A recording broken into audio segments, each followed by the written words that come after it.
dal leen ak jàmm mbokku internetu info Actubuzz comme ni ñu ko gisee ci image yi moom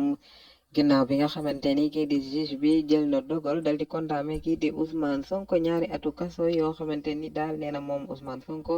ak kii di Ndeye Khady Ndiaye dañu koy tëdd ci lu soxal coowal si wut bote dossier bi doxoon diggante Ousmane Sonko ak Ndeye Khady Ndiaye ak ki nga xamante ni moom moo leen yóbbu woon ci yoon di Adji Sarr ginnaaw bi nga xamante ni nag kii di juge bi dàq na viol boobee dal di ni day condamné kii di Ousmane Sonko ak ki nga xamante ni moo di Ndeye Khady Ndiaye ñaari ati kaso yu ñuy tëdd dal di koy teg ci li nga xamante ni moom la ñuy wax corruption de la jeunesse ginnaaw bi nag jot naan ay xibaar yoo xamante niñ ko waxee mu ngi ñuy vérifier di xam le ni kat li nga xamante ni ginnaaw bi ñu gisee démb yenn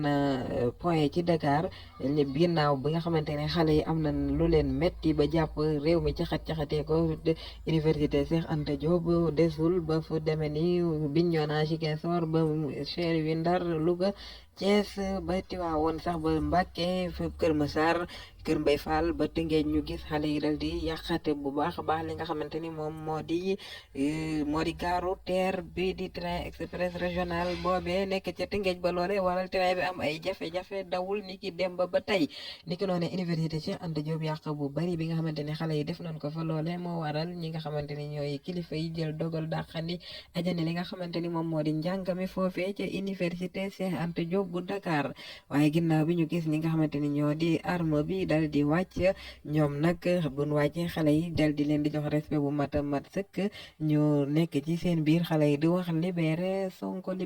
ni ki noonu leen ko gisee ci Casamance ginnaaw bi nga xamante ni yàq bi tar na ñoom armée yi ñu wàcce waaye nag ñoom wàccun ngir dal ci kaw askan bi dañoo wàcc rek ngir taxaw di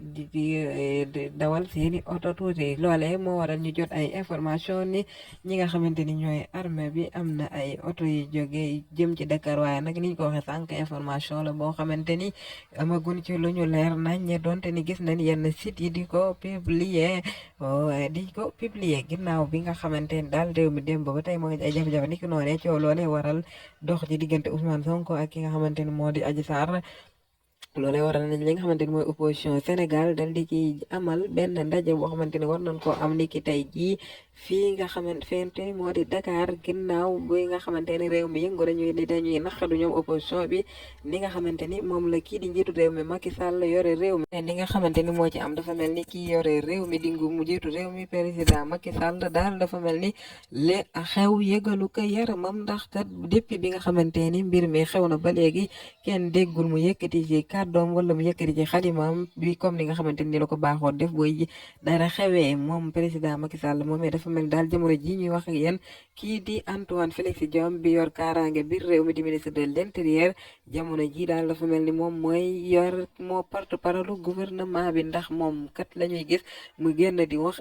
di def ay déclaration waaye déclaration yu wuute lool ak ni nga xamante ni dinañ ko xame woon ci xuppaate ak nappe mu mel ni daal déclaration bi mu def démb ci bi 23h jotee démb ci alxames bi 23h jotee ba tegal fanweeri simili moom génn na def benn déclaration leeral ci lu bari ci tolluwaayu réew mi waaye du wax bu baax ci internet bi nga xamante ni dañ ko coupé fépp ci Sénégal moom Antoine Diome dem ba wax ne daal li ko waral mooy ñi nekk bitim réew di influencer xale yi loolee def ay rumeur ba ñu bari ci ñooñee di ko tontu di ko xamal ni que daal ñoom jàpp ne li mu wax du noona